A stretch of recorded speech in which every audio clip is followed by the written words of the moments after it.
Este capítulo de nuestra historia comienza con una rebelión popular, una auténtica pueblada. La policía de Córdoba estrena sus nuevos escudos mientras que va a marcar toda una época.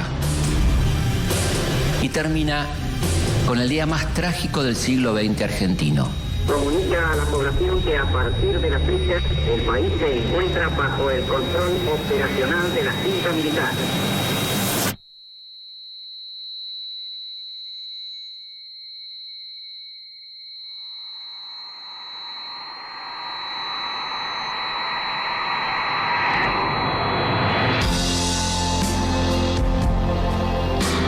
Son años de violencia, pero también de una gran esperanza de cambio social. Una de las mayores fortunas del pueblo argentino la constituye nuestra juventud, En los que el destino de liberación crece a la par de la represión.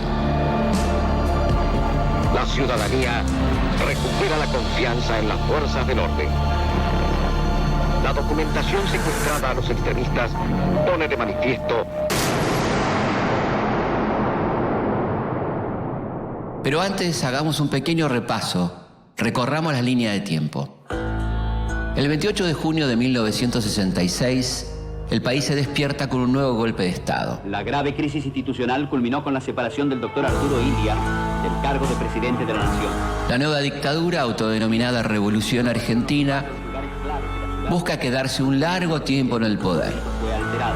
Se anunció que la presidencia de la Nación sería asumida por el teniente general Juan Carlos Onganía.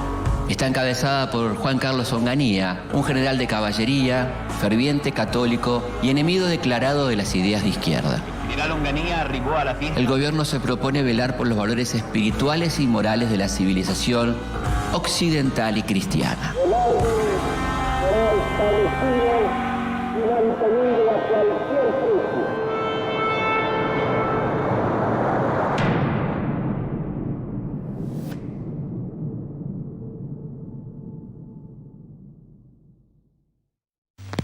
El presidente Kennedy informa que los soviéticos han puesto en libertad a los dos pilotos que efectuaron vuelos de reconocimiento en territorio ruso.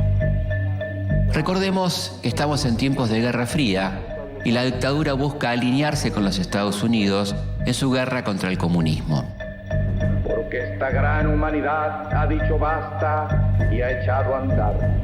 Y su marcha de gigantes ya no se detendrá hasta conquistar la verdadera independencia por la que ya han muerto más de una vez inútilmente. Onganía adhiere a la doctrina de seguridad nacional que afirma que la guerra ahora es ideológica y está fronteras adentro. Por medio de la propaganda impresa, una ideología perturbadora extraña a nuestro medio ha estado y pretende seguir amenazando a la sociedad argentina. El comunismo. El virus ideológico prende en los ambientes donde impera la vagancia. El mal se propaga también mediante la acción organizada de agitadores profesionales. Gérmenes de esta naturaleza incuban fácilmente en las mentalidades incultas y en la juventud ingenua e inexperta. En sus primeros días en el poder, Onganía prohíbe todas las actividades políticas, sindicales y estudiantiles. Al peronismo, que ya lleva 10 años proscripto, se le suman todos los demás partidos que no pueden realizar ningún acto público.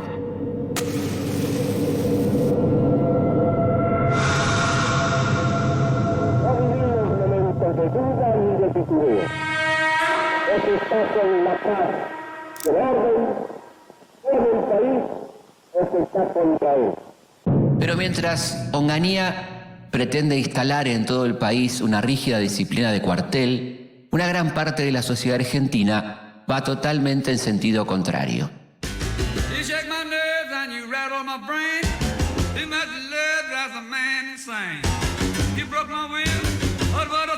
Los años 60 son tiempos de cambio.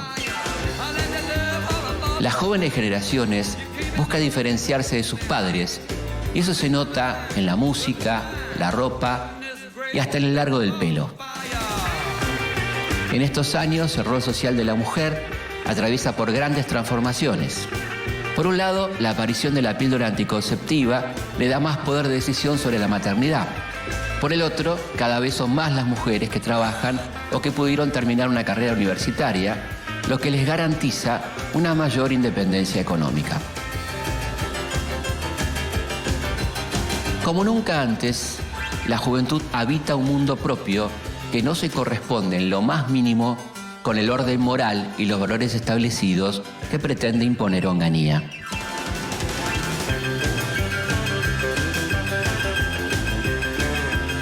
Por esta razón, los jóvenes se vuelven un grupo social peligroso para los ojos de la dictadura. En respuesta, Onganía firma un decreto por el que ordena intervenir las universidades nacionales. La comunidad universitaria de la UBA resiste la intervención y ocupa los edificios de varias facultades.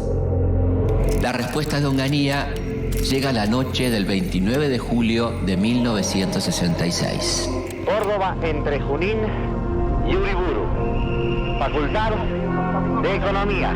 Los profesores y alumnos son echados de la universidad a los golpes y permanecen detenidos por días o semanas. Los estudiantes de la Facultad de Economía han ocupado... Pero el estricto control social no se centra solo en la juventud.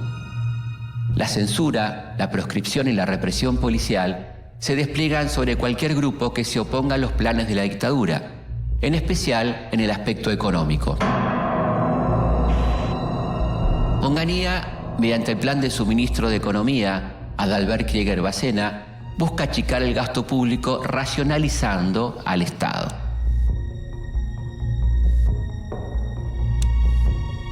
Esta racionalización representa la quita de subsidios y la apertura de la economía al capital internacional.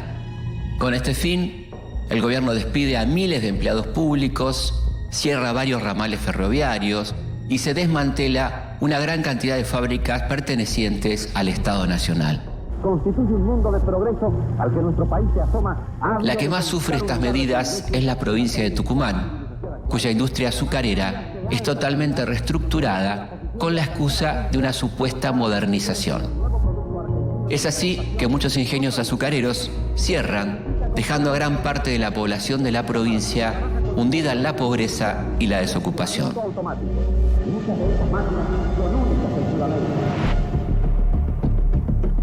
Otro actor social que tiene un rol decisivo en esta época son los sindicatos.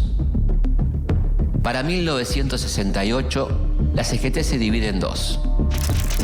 Por un lado, el metalúrgico Augusto Timoteo Bandor encabeza una central obrera ligada a la ortodoxia sindical peronista que por el momento se muestra abierta al diálogo con la dictadura de Onganía.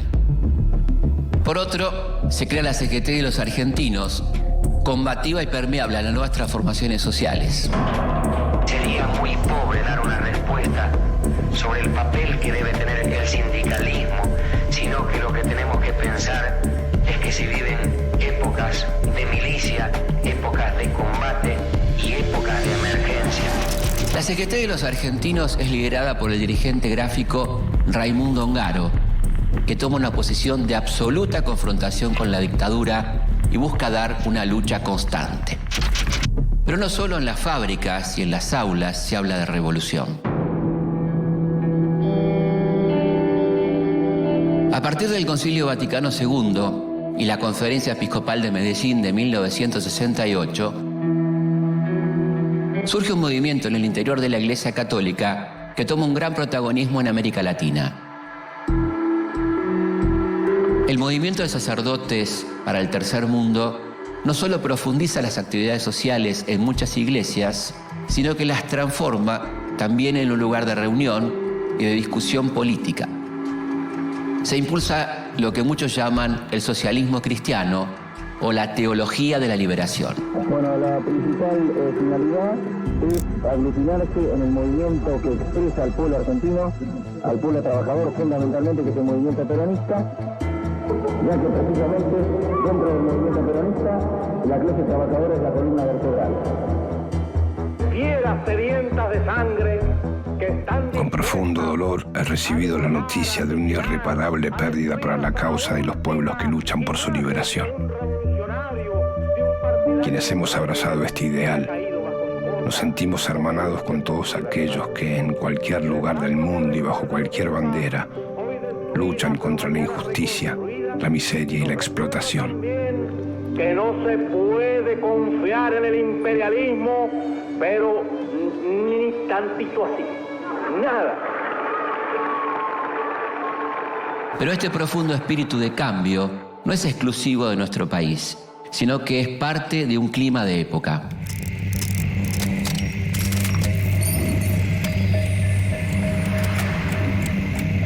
La manifestation organisée par l'UNEF s'amplifie.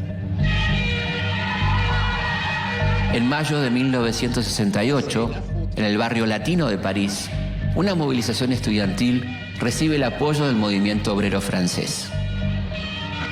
Boulevard Saint-Germain et pavé de l'émeute. 10 000 étudiants. Lo que comienza como una protesta contra el plan de estudios crece hasta volverse una revuelta de rechazo al sistema político y social en su totalidad, que se vuelve mundialmente conocido como el Mayo francés. Es así que durante todo el año 1968, las manifestaciones obreras y estudiantiles se multiplican. En la Ciudad de México, en la Plaza de Tlatelolco, una masiva movilización contra el gobierno es violentamente reprimida y termina en masacre. En Checoslovaquia se abre la Primavera de Praga, un movimiento que exige al régimen comunista una mayor apertura política. En Estados Unidos, miles de jóvenes se movilizan en contra de la guerra de Vietnam.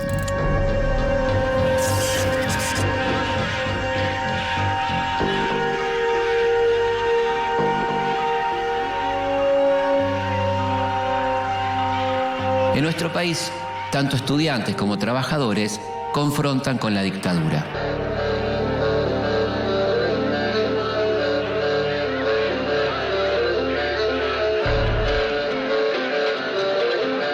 A mediados de mayo de 1969, en una manifestación estudiantil en Corrientes, es asesinado por la policía el estudiante Juan José Cabral. Al mismo tiempo, en Rosario, la muerte de otro joven provoca que obreros y estudiantes salgan a las calles. La jornada, nuevamente reprimida, se conoce como el Rosariazo.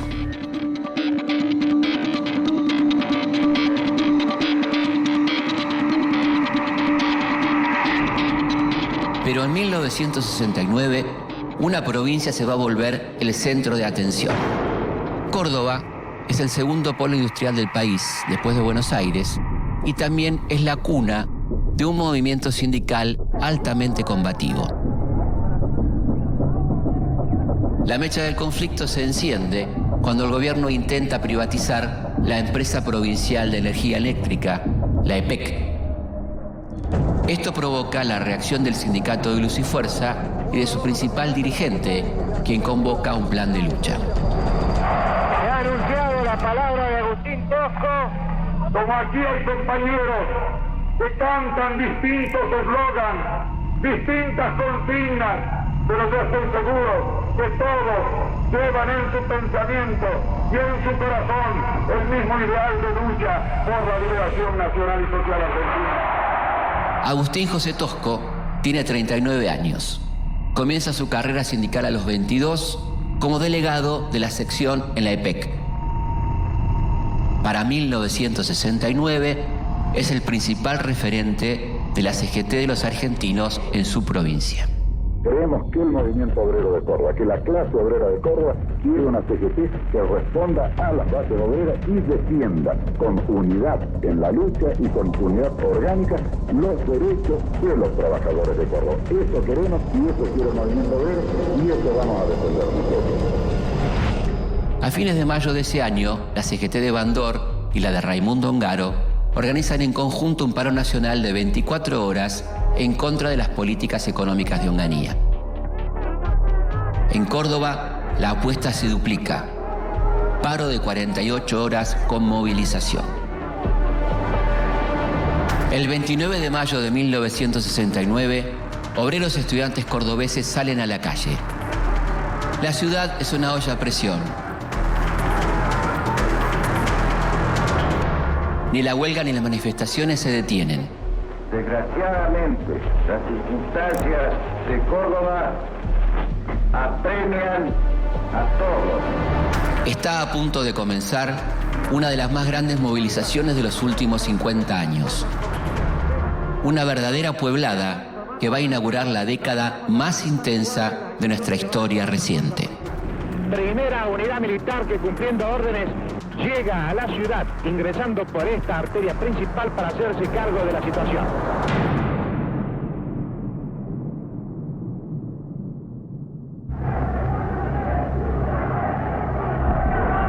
Creemos que las palabras huelgan en este momento. La imagen y el sonido hablan con demasiada elocuencia de lo que está ocurriendo en este momento en el centro de la ciudad. Córdoba, 29 de mayo de 1969. No podemos anticipar cuál es la actitud que va a tomar la fuerza policial. El centro de la ciudad es un campo de batalla.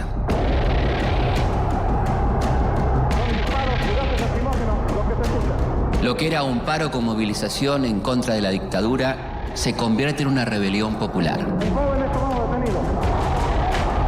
Cada esquina es una barricada.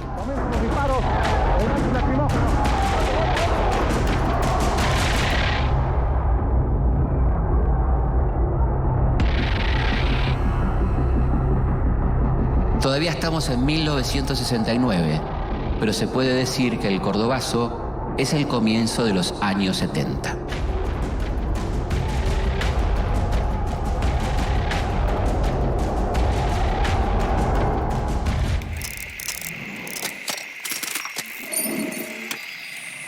La acción empieza la mañana del 29 en las principales fábricas automotrices de Córdoba.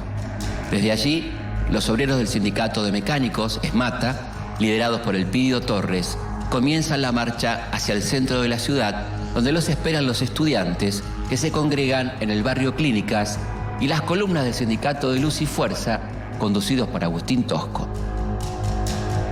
Obreros y estudiantes van a marchar por separado, pero tienen en común un lugar de reunión, la Plaza San Martín, que está custodiada por un enorme cordón policial.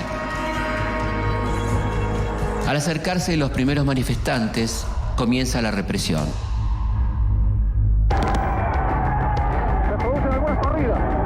Los manifestantes responden tirando bolitas de acero para entorpecer el paso de los caballos. Algunos se dispersan, pero el grueso de las columnas intenta ganar la plaza. Es allí cuando el jefe del operativo da la orden de disparar y se produce la primera víctima fatal, el obrero Máximo Mena, de 27 años. A partir de este momento, la protesta se transforma en una rebelión popular que se extiende por más de 150 manzanas. Por supuesto que las emanaciones también nos afectan. Estudiantes y obreros, a los que se suman los vecinos, resisten con elementos caseros como palos, piedras, cadenas y bombas molotov. Algunos manifestantes atacan con especial furia los locales de los supermercados y las empresas norteamericanas, que son el símbolo de la política económica de Onganía y del ministro Kierer Bacena. En una de las esquinas más céntricas de la ciudad, Rivadavia, sus Catamarca. Eso es la capital de Córdoba. Pasado el mediodía en Córdoba se respira un clima de guerra civil.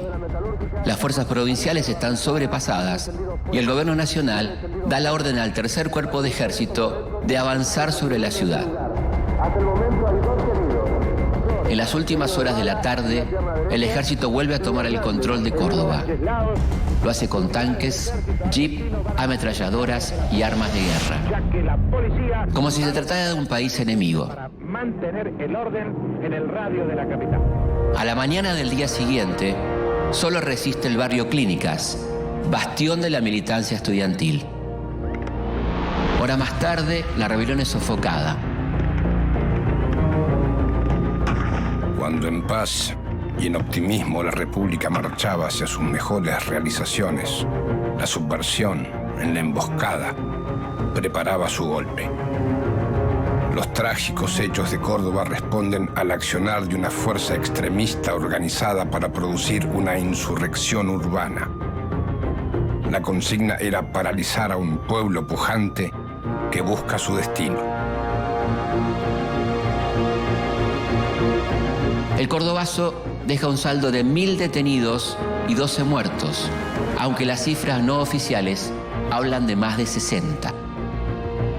Elpidio Torres, conjuntamente con Agustín Tosco, son los dos dirigentes gremiales que han sido detenidos en la víspera por efectivos del ejército y sometidos a la acción de los consejos de guerra.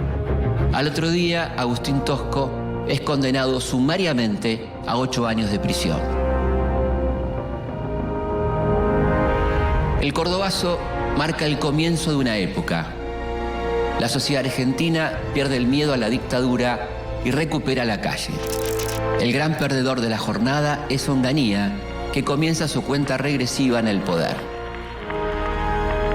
Y mientras la estrella de Onganía comienza a caer, otra figura que hace 15 años está fuera del país recupera el lugar central en la política.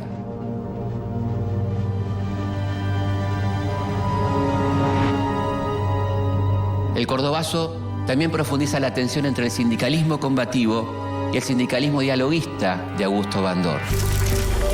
Un mes más tarde, Bandor es asesinado de 5 balazos dentro del local de la UOM. Los autores son miembros de una nueva organización armada. Ahora sí, entremos de lleno en los años 70. A pesar de la dictadura de Onganía, empiezan a construirse pequeños espacios de libertad. En los galpones de los sindicatos, en los sótanos de las instituciones, en las sacristías de las iglesias, de manera absolutamente clandestina, se empieza a gestar una nueva resistencia. Tengamos en cuenta que desde hace más de 30 años, la enorme mayoría de los trabajadores se identifica con el movimiento peronista. Pero en los años 70, nuevos sectores se van incorporando al movimiento. Es el caso de los jóvenes. Las viejas generaciones tienen la obligación de dar paso a las nuevas. A pesar de su edad, Perón mantiene intacta su capacidad de leer el signo de los tiempos. Son las encargadas de asegurar el destino de nuestro pueblo. El viejo líder busca ponerse a la cabeza de una nueva ola de cambios. Desde fines de los años 60, y más que nada después del asesinato del Che Guevara, la violencia revolucionaria empieza a aparecer como una opción. Es por eso que desde su exilio en España, Perón comienza a alentar la formación de grupos armados que hagan tambalear la dictadura de la llamada Revolución Argentina. La experiencia de la Revolución Cubana y las luchas por la liberación de Argelia inspiran la creación de las primeras organizaciones armadas. En Argentina aparecen las primeras organizaciones peronistas, marxistas y comunistas revolucionarias. El 29 de mayo de 1970, exactamente un año después del Cordobazo, hace su aparición un grupo formado por jóvenes nacionalistas católicos de orientación peronista.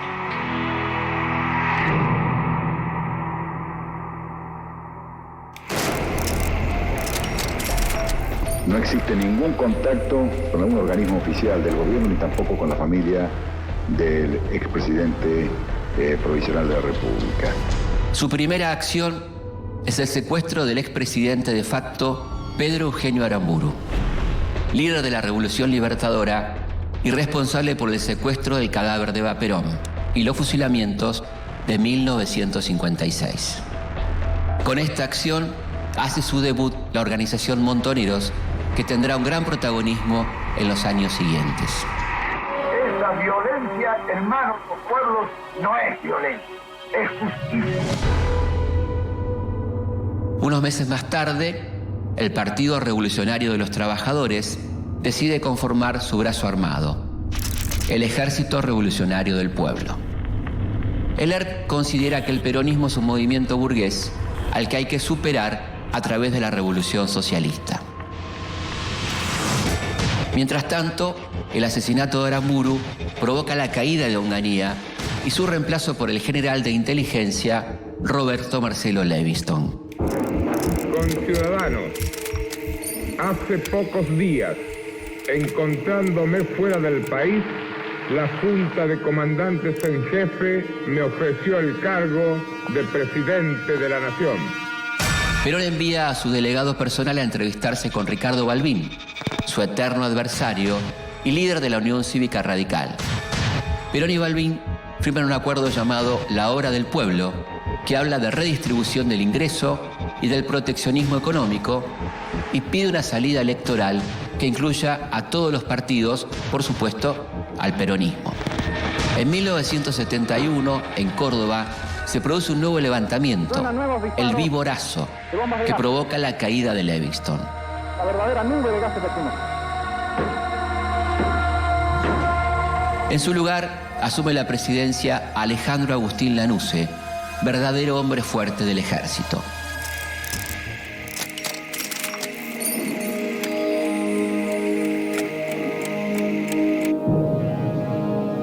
Lanusse comienza a tramar una salida electoral que le permita a las Fuerzas Armadas seguir teniendo un rol tutelar sobre la política nacional. El Gran Acuerdo Nacional. Las pobladas son cada vez más fuertes y la imagen de la dictadura se deteriora. Al mismo tiempo, Perón se vuelve una figura cada vez más popular, no solo para sus simpatizantes de siempre, sino también para la militancia juvenil, que comienza a verlo como un líder revolucionario, y para los sectores de clase media, cansados de la falta de libertad y de las políticas económicas de las últimas dictaduras.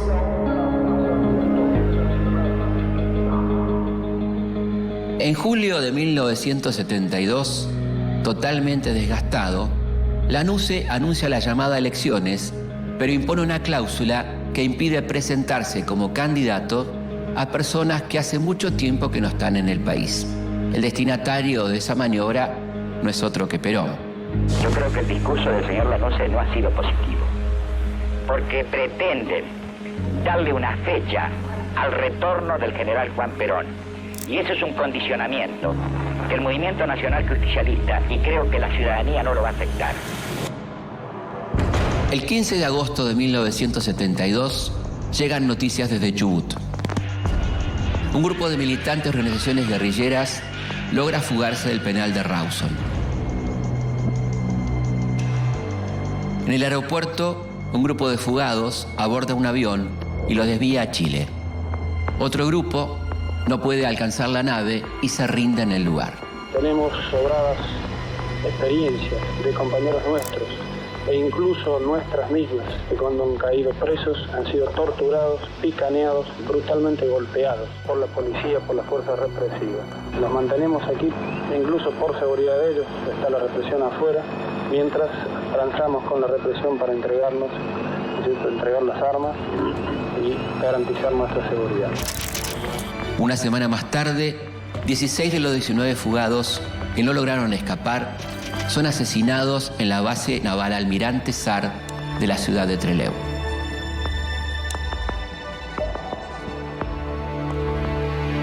Los fusilamientos de Trelew marcan un antes y un después en la historia de la lucha armada. Los militantes son vistos por gran parte de la población como jóvenes idealistas capaces de dar su vida por la causa popular.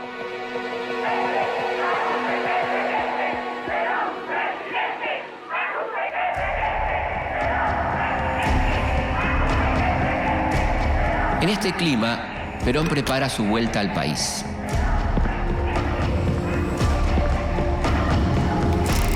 Rodeado por un estricto operativo de seguridad, el 17 de noviembre de 1972, a las 11:20 de la mañana, Perón vuelve a tocar suelo argentino después de 17 años de exilio.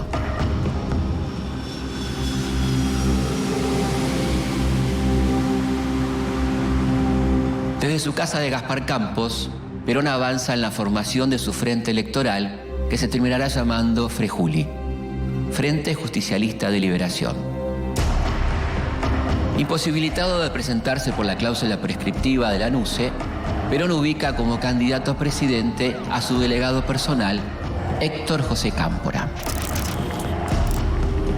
Peronista de la primera hora, de la vieja guardia, de probada lealtad, Cámpora mantiene una estrecha relación con los grupos cada vez más numerosos de la juventud peronista. La cercanía es tal que para la tendencia revolucionaria, Cámpora es el tío, el hermano de papá. trascendencia e importancia como es el regreso del general Perón después de 18 años, que el pueblo lo anhela, lo desea y ahora lo va a cristalizar. El 11 de marzo de 1973, los argentinos vuelven a las urnas. Son las primeras elecciones presidenciales limpias y sin proscripciones en 22 años. Pienso que lo único que ahora corresponde es que estas autoridades ilegítimas que han oprimido al pueblo durante estos 6 años de esta revolución antipopular entreguen el gobierno a las autoridades que el pueblo eligió. La fórmula del Frejuli, Cámpora Solano Lima, gana con el 49,5% de los votos. Ese día hay fiesta popular. Después de 18 años de proscripción, de lucha y de resistencia, el peronismo vuelve al gobierno. En Argentina, la primavera política llega a su punto más alto, mientras que en Latinoamérica comienza a darse el proceso contrario.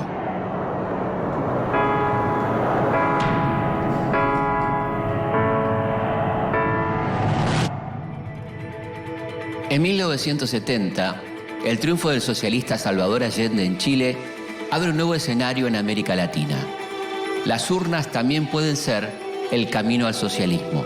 Porque un obrero sin trabajo, no importa que sea o no sea marxista, no importa que sea o no sea cristiano, no importa que no tenga ideología política, es un hombre que tiene derecho al trabajo y debemos dárselo nosotros.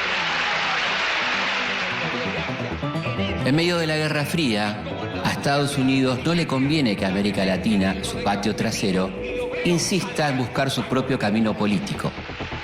Y menos si ese camino se acerca al gobierno socialista de Cuba. En este escenario, el 25 de mayo de 1973, asume Héctor José Cámpora. A la jura del nuevo presidente asisten Salvador Allende y el mismo presidente del gobierno cubano, Osvaldo Dorticós Torrado. Durante toda mi vida política no he sido persona más.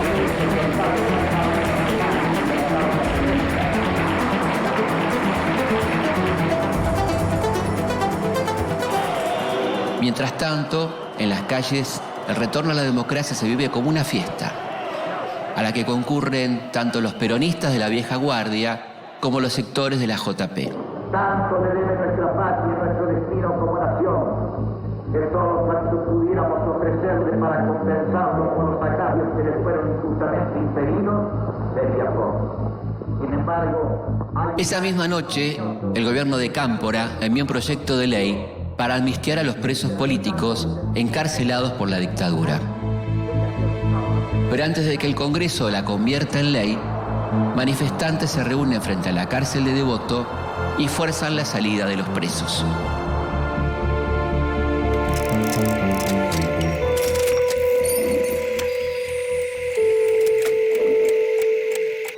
Pero mientras tanto, sigue todo desde su casa en Madrid, que en los últimos meses se volvió un desfile de personajes. Perón busca encuadrar a todas las facciones de su movimiento bajo su conducción. Es por eso que el gabinete de Cámpora representa toda la complejidad del peronismo. Un abanico que va desde el ministro de Economía, José Herbert, un empresario nacional con filiación comunista, hasta José López Rega, secretario personal de Perón, miembro de la logia anticomunista Propaganda DUE, ahora ministro de Bienestar Social. Sin embargo, la vieja guardia sindical ve al gobierno de Cámpora demasiado cercano a la tendencia revolucionaria. Con el pasar de los días, el enfrentamiento entre los ortodoxos y la tendencia se va a hacer cada vez más fuerte. El 20 de junio de 1973 es el día fijado para el regreso definitivo de Perón.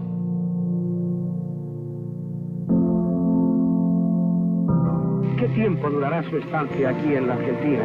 Bueno, mientras dure el trabajo que hay que realizar.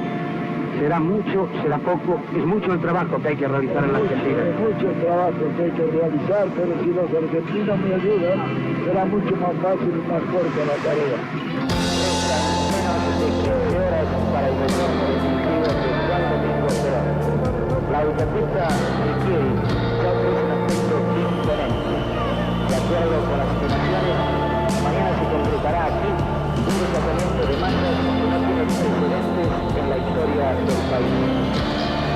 este esperado regreso termina de evidenciar las profundas diferencias que hay dentro del movimiento, entre los que sueñan con la patria socialista y los que quieren la patria peronista. Así, la fiesta popular, a la que asisten más de 2 millones de personas, se termina convirtiendo en una masacre.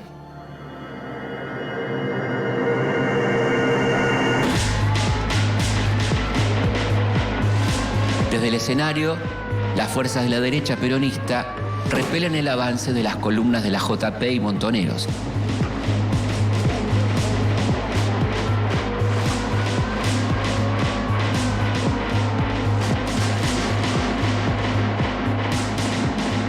El eje de la disputa es: ¿cuál es el rostro del peronismo que va a ver Perón ni bien baje del avión? ¿El de la ortodoxia sindical o el de los militantes de la JP? El caos es tal que el avión que transporta a Perón debe desviarse a la base aérea de Morón. Al día siguiente, Perón utiliza la cadena nacional para hablarle al país. No hay nuevos rótulos que califiquen a nuestra doctrina ni a nuestra ideología. Los que ingenuamente piensan que pueden copar nuestro movimiento o tomar el poder que el pueblo ha reconquistado, se equivocan. Les aconsejo que cesen en sus intentos, porque cuando los pueblos agotan su paciencia, suelen hacer tronar el escarmiento. Siempre leal a Perón, y después de apenas 49 días de gobierno, Héctor Cámpora renuncia a la presidencia. A 4 meses del triunfo de marzo, se viene una nueva elección. Más allá de las tensiones dentro del movimiento, nadie discute la candidatura de Perón. Para evitar conflictos, Perón ubica como candidata a la vicepresidencia a su tercera esposa, María Estela Martínez, conocida también como Isabelita, el nombre artístico que usaba cuando era bailarina. También aquí contribuye una de las 2 boletas que llevará la fórmula Perón-Perón. Esa es la del Frente Justicialista de Liberación. El 23 de septiembre de 1973, la fórmula Perón-Perón arrasa en las elecciones con el 62% de los votos.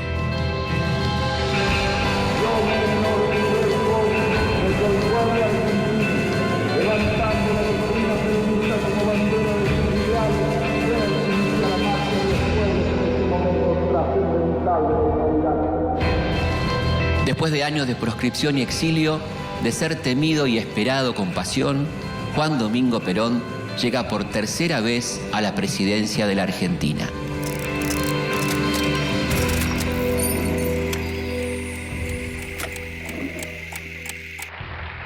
Pero la situación del país es muy distinta a la de sus 2 primeros mandatos. Las disputas políticas no son ya solamente contra los enemigos históricos, oligarcas y gorilas, sino dentro del propio movimiento peronista.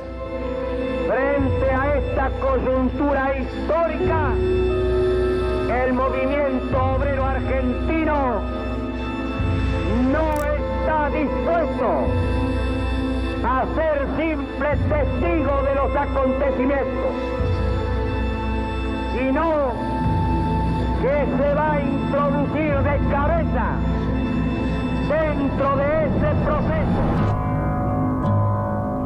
2 días después del triunfo, José Ignacio Rucci, secretario general de la CGT, el dirigente sindical más cercano a Perón y clave en el pacto social, es asesinado a balazos. Perón, enfurecido, comienza a distanciarse de la tendencia. Mientras los sectores ortodoxos buscan expulsar del poder a la izquierda del movimiento, gobernadores, intendentes y legisladores cercanos a la juventud peronista y a Montoneros son intimados a renunciar. Sus puestos son ocupados por dirigentes sindicales ortodoxos o próximos al ministro López Rega.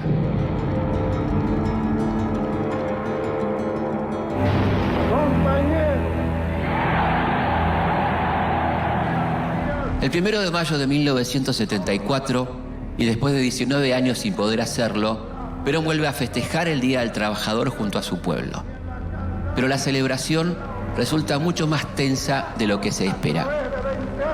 Pese a estos estúpidos que gritan,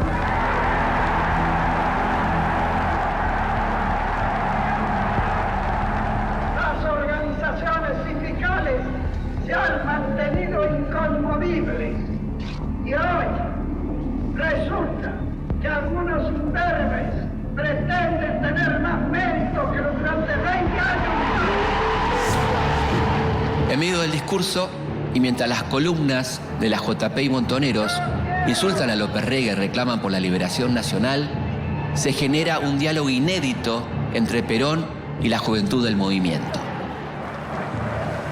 Compañeros, ya han visto caer a sus dirigentes asesinados sin que haya todavía sonado el escarmiento.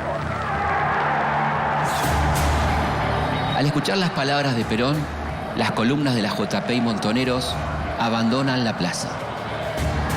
La relación entre la izquierda del movimiento y el viejo líder se rompe.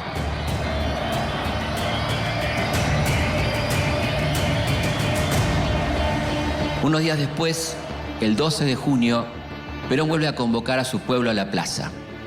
La asistencia es enorme. Incluso muchos miembros de la tendencia concurren sin banderas ni pancartas. Les agradezco profundamente El discurso tiene toda la emoción de la despedida. el que hayan llegado hasta esta histórica Plaza de Mayo. Al finalizar, Perón pronuncia una frase histórica. Llevo en mis oídos la más maravillosa música que para mí es la palabra del pueblo argentino. 5 días después, el 19 de junio, con serios problemas de salud, Perón delega la presidencia en su esposa. La esperanza del pueblo peronista comienza a apagarse.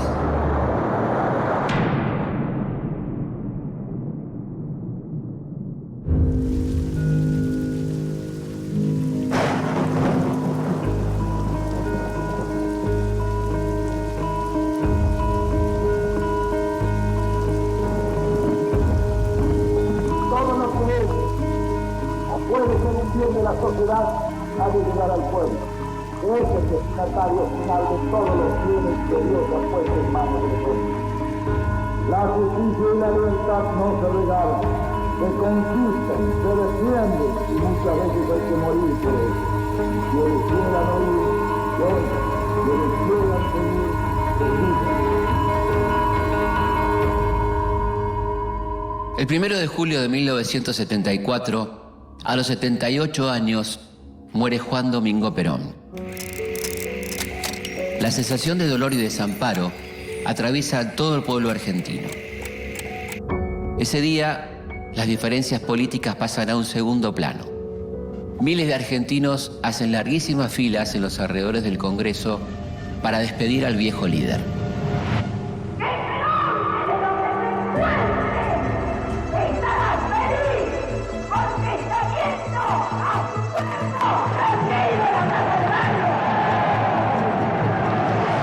Pero el gobierno ya no es el mismo sin Perón. Con su partida, parece haber sido el único líder capaz de conducir a la Argentina en tiempos revueltos. Isabel asume la presidencia en un escenario internacional adverso. Los distintos sectores del peronismo comienzan a disputarse la herencia política de Perón y, muerto el viejo líder, la izquierda peronista confronta directamente con el gobierno. Era lógico y natural que la vicepresidenta en aquel momento asumiera la presidencia de la nación. Esto no significa nuestro apoyo incondicional a la gestión de gobierno. Mientras tanto, el ministro de Bienestar Social comienza a crear un poder paralelo e impulsa el accionar clandestino de un grupo parapolicial, la AAA, Alianza Anticomunista Argentina, que centra su accionar represivo en militantes y dirigentes de la izquierda, ya sea peronistas, comunistas o marxistas, como el diputado de la izquierda peronista Rodolfo Toria Peña, el intelectual marxista Silvio Frondizi y el sobreviviente de los fusilamientos de José León Suárez, Julio Troxler. Ellos son algunos de los más de 400 muertos que se adjudica la AAA.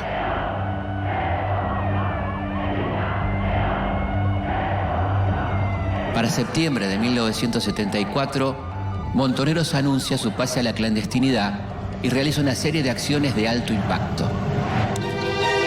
Asesina al exministro de la NUCE, Arturo Monroy. Vuela el yate del jefe de la Policía Federal, Alberto Villar. Y secuestra a los empresarios Juan y Jorge Born. Pero este salto a la clandestinidad, justificado desde la conducción de Montoneros, deja sin protección a buena parte de los militantes de las organizaciones políticas de superficie.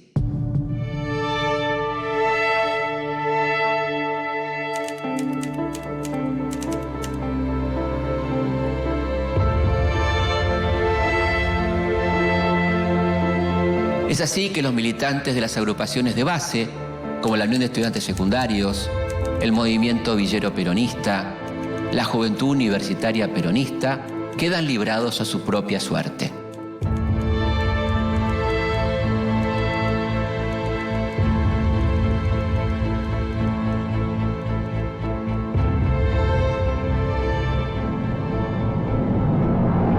La muerte de Perón también abre una brecha en la CGT. Están los dirigentes que por lealtad apoyan a la presidenta y están los que creen que hay que cambiar la política económica para mejorar las condiciones de los trabajadores. Mientras tanto, el ministro López Rega busca avanzar sobre los sindicatos y tomar el control del dinero de las obras sociales. Sus antiguos aliados, los sindicalistas ortodoxos, pasan a ser sus enemigos. En ese clima revuelto de inflación y disgregación del movimiento, Isabel necesita nuevos aliados. Es así que aparece un actor que después de la caída de la NUCE parecía olvidado: las Fuerzas Armadas. En febrero de 1975, Isabel firma un decreto que establece la aniquilación de la subversión en Tucumán. Así comienza el operativo Independencia, que autoriza al ejército a desmantelar los campamentos guerrilleros que el ERP instaló en el monte tucumano. En este operativo, las Fuerzas Armadas ensayan el modelo de represión ilegal que aplicarán un año después a nivel nacional e instalan sus primeros centros de detención y tortura. ¿Qué están haciendo acá, soldados?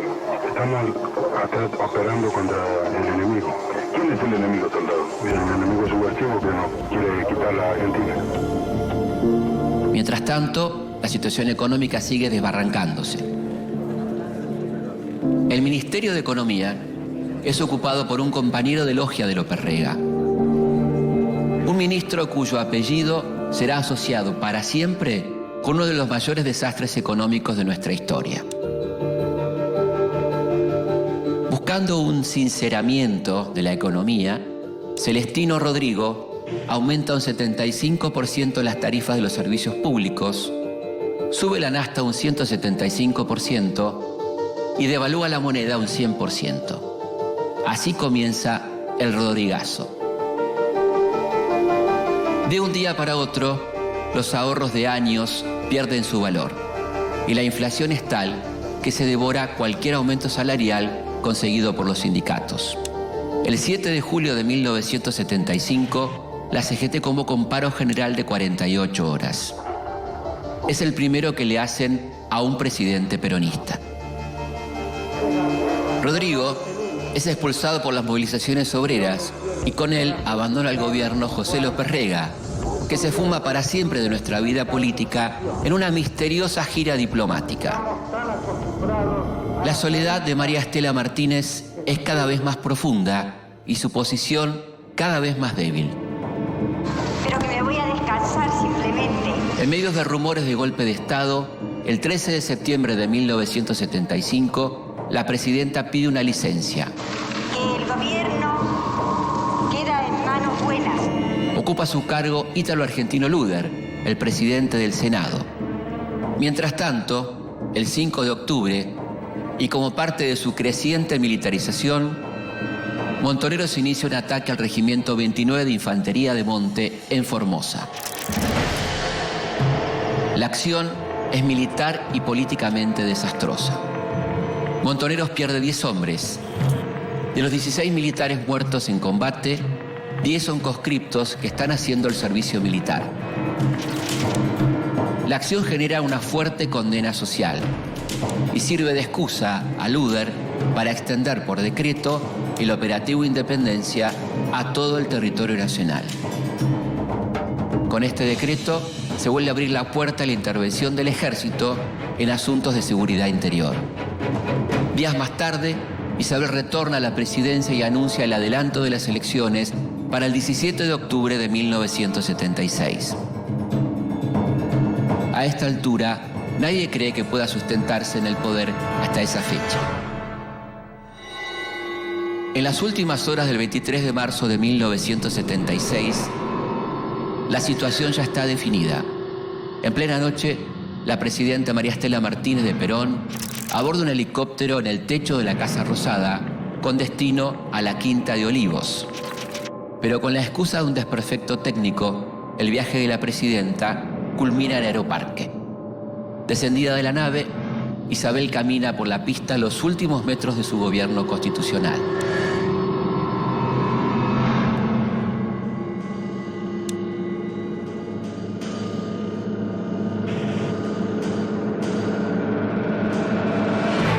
El país se encuentra bajo el control operacional de la Junta Militar. Se recomienda a todos los habitantes el estricto acatamiento a las disposiciones y directivas que emanen de autoridad militar, de seguridad o policial, así como extremar el cuidado en evitar acciones y actitudes individuales o de grupo que puedan exigir la intervención drástica del personal en operaciones. En toda la ciudad y el país se producen allanamientos, detenciones y secuestros.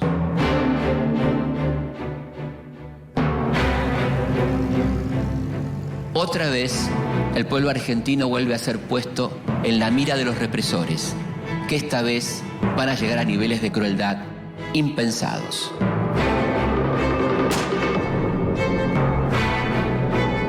Las autoridades acentúan su acción.